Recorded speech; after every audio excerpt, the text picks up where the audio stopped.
1900 पेक्षा जास्त वृक्षारोपण.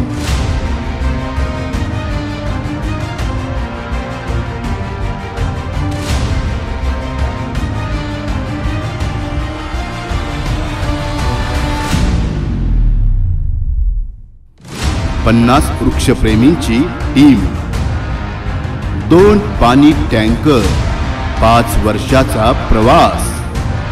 वृक्ष संवर्धन समिती सोबत ऑनलाईन महाराष्ट्राची खास मुलाखत.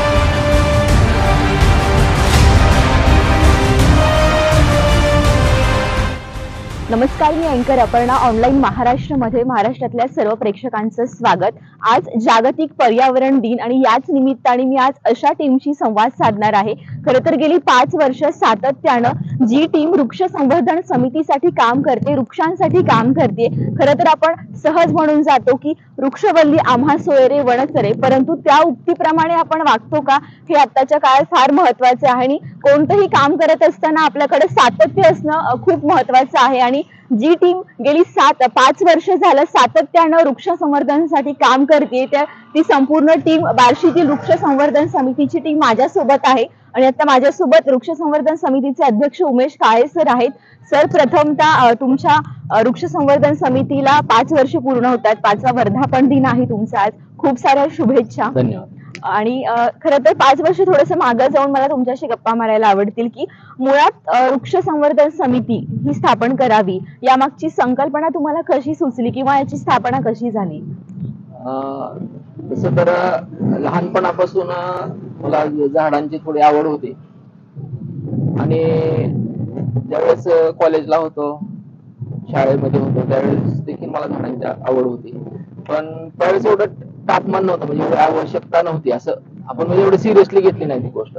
पण ज्यावेळेस मी सोलापूरला होतो त्यावेळेस डोईफोडे सरांचं कार्य बार्शीमध्ये सुरू झालेलं होतं. देवी फाउंडेशनच्या नावाने त्यांनी झाडं लावायची सुरुवात केली होती. पण मला त्यावेळेस सुद्धा बऱ्याच वेळा वाटायचं की त्याच्यामध्ये जॉईन व्हावं, पण काही प्रायोरिटी असतात माणसाच्या, त्यामुळे मी त्यावेळेस त्यांना जॉईन नाही झालो.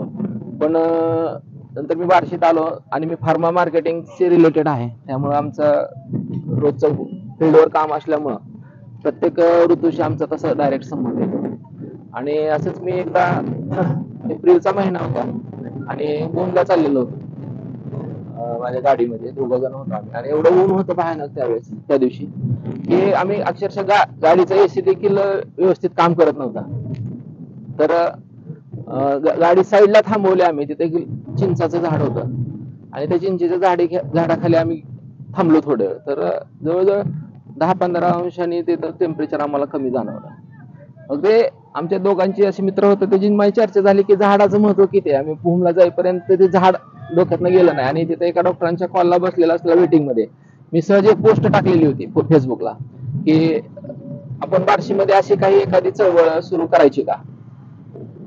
तर त्या पोस्टला जवळजवळ अर्ध्या तासामध्ये 100-150 कमेंट आल्या लोकांनी, म्हणजे ते पॉझिटिव्हली घेतलं थोडक्यात. आणि बरेच लोकांचे मला फोन देखील आले, चांगले चांगले जे सामाजिक कार्य करतात त्या लोकांचे फोन आले की तुम्ही ही गोष्ट करा, तुम्हाला काही सपोर्ट लागला तर आम्ही तुमच्या पाठीमागे आहोत.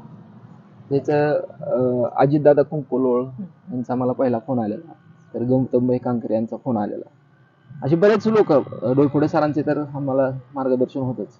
आणि ही चळवळ आम्ही सुरू केली, म्हणजे पहिल्यांदा व्हॉट्सअप ग्रुप तयार केला आणि त्या कामाला आम्ही. सर, मला आठवते तुम्ही जेव्हा ती पोस्ट केली तेव्हा तुमची पहिली मीटिंग मला वाटतं स्मशानभूमीत झाली होती. स्मशानभूमीच्या समोरच्या गार्डन मध्ये ती काय संकल्पना होती? ते पण आम्ही काय केलं, एक व्हॉट्सअप ग्रुप केला. मग सगळ्यांचं म्हणणं काय आलं की, कारण त्या कमेंट मध्ये मी प्रत्येकाकडनं नंबर मागून घेतले, म्हणजे ज्याचा इंटरेस्टेड आहे ह्याच्यात तेच लोक आम्ही ऍड केले ग्रुपमध्ये पहिल्यांदा, असं कुणाला ऍड केलं नाही. आणि मग सगळ्यांच्या मतानुसार म्हणले आपण एकत्र भेटूया, कारण कुणी असं समोरासमोर भेटलेलं नव्हतं, फक्त ऑनलाईन आम्ही फ्रेंड होतो. मग आम्ही तिथं स्मशानभूमी जी आहे मंगळवार पेठ मध्ये, त्याच्या समोरला एक गार्डनचं काम सुरू होतं. मंदार कुलकर्णी त्यावेळेस होते आमच्या ग्रुपमध्ये, म्हणजे आहे रानकिनी. त्यांनी तिथं त्यांच्याकडे ते गार्डनचं काम होतं, म्हणले ते पण बघचाल आणि हे करताल, मग आम्ही तिथं मीटिंग आयोजित. सुरुवातीला तुम्ही किती लोकांपासून हे काम सुरू केलं होतं आणि पहिल्यांदा बार्शीमध्ये कोणत्या भागामध्ये तुम्ही वृक्ष संवर्धनासाठी काम केलं? सुरुवातीला ज्यावेळेस मिटिंग घेतली त्यावेळेस 100 लोक होते मॅडम. कारण कसं असतं, उन्हाळ्यामध्ये लोकांना जास्त वाटतं गरज झाडांची, तसा प्रकार झाला. 100 लोक पहिल्या मिटिंगला होते. मला तर वाटलं आता 1 वर्षामध्ये 1000 लोक होतील. पण जसं पाऊस पडला, पुन्हा ते झाडाचं महत्व, थोडं थंडी वाढायला लागली की माणसं कमी विसरून जातात. पण एक झालं की याच्यामध्ये आम्ही जे काय 5-10 लोक सुरुवातीला राहिलो, म्हणजे जे खरेच काम करणारे आहेत. त्याच्यामध्ये सचिन शिंदे आहे, अतुल पाडे सर आहे, त्यानंतर बरेच होते असे. आणि त्या सुरुवातीचे, त्यानंतर मात्र एक एक एक एक लोक वाढत होत गेले. गेले. आता ह्याच्यातले जे आपण पाहता टीम, त्यातले एक मोजके 1-2 लोक सुरुवातीच्या मिटिंगला होते.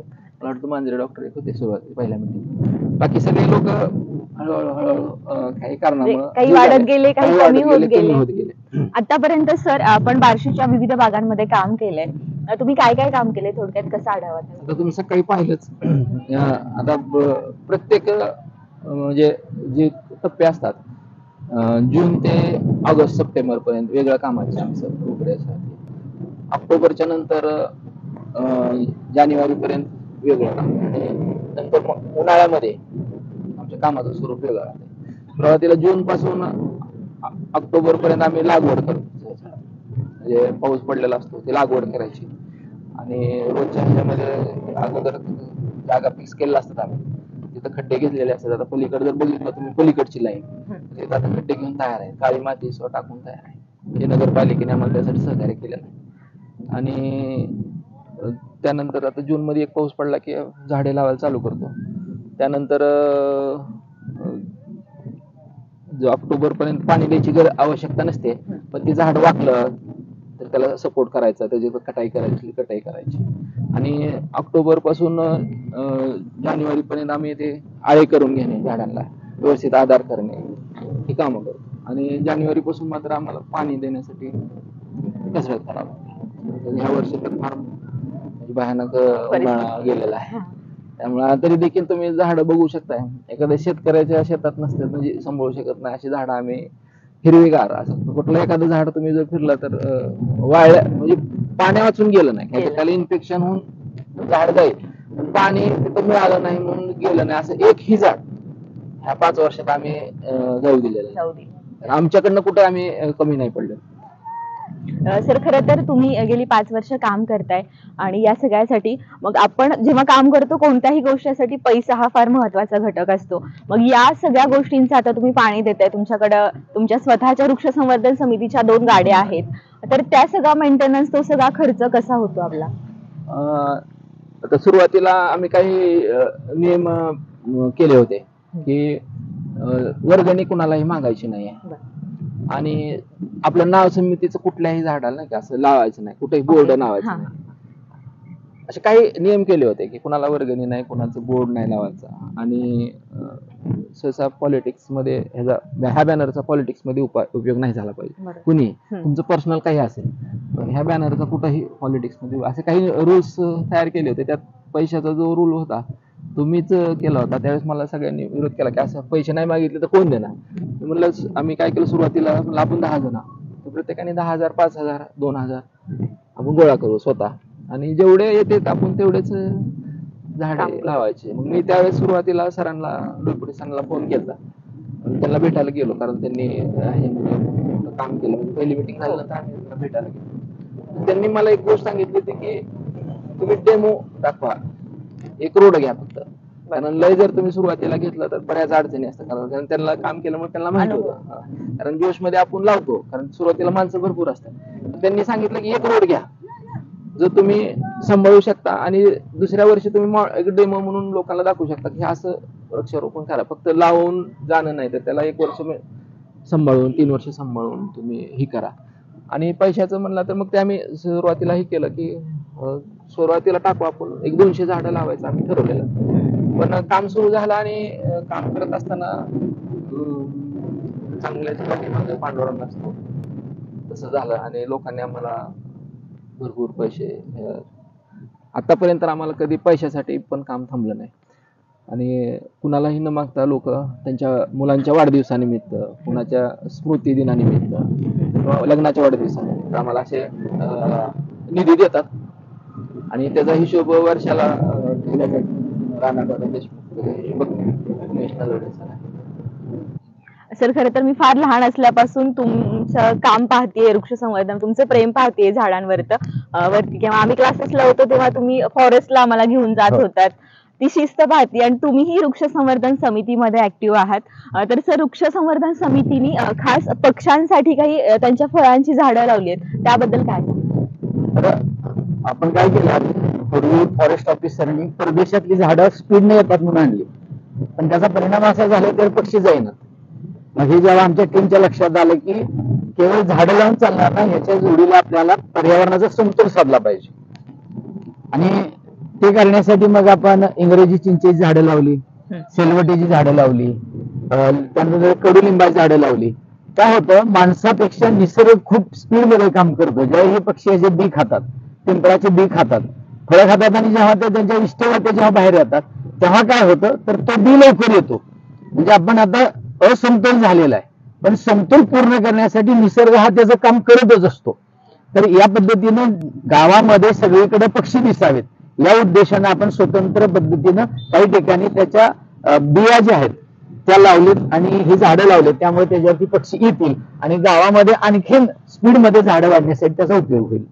आपण बार्शीच्या फक्त एकाच ठिकाणी लावलेत का अनेक ठिकाणी अशी झाडं लावली? तर वेगवेगळे जिथं ओपन पेस आहेत त्या ओपन पेस मध्ये अशी ठराविक झाडं लावलेली आहेत की जेणेकरून प्रत्येक भागामध्ये आपल्याला विविध प्रकारचे पक्षी आढळतात.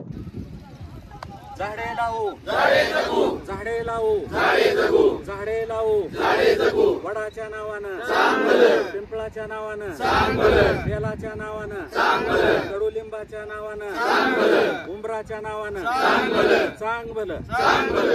येऊन येऊन येणार कोण, झाडाशिवाय दुसरा कोण. येऊन येऊन येणार कोण, झाडाशिवाय दुसरा कोण. पाऊस पाणी आणणार कोण, झाडाशिवाय दुसरा कोण.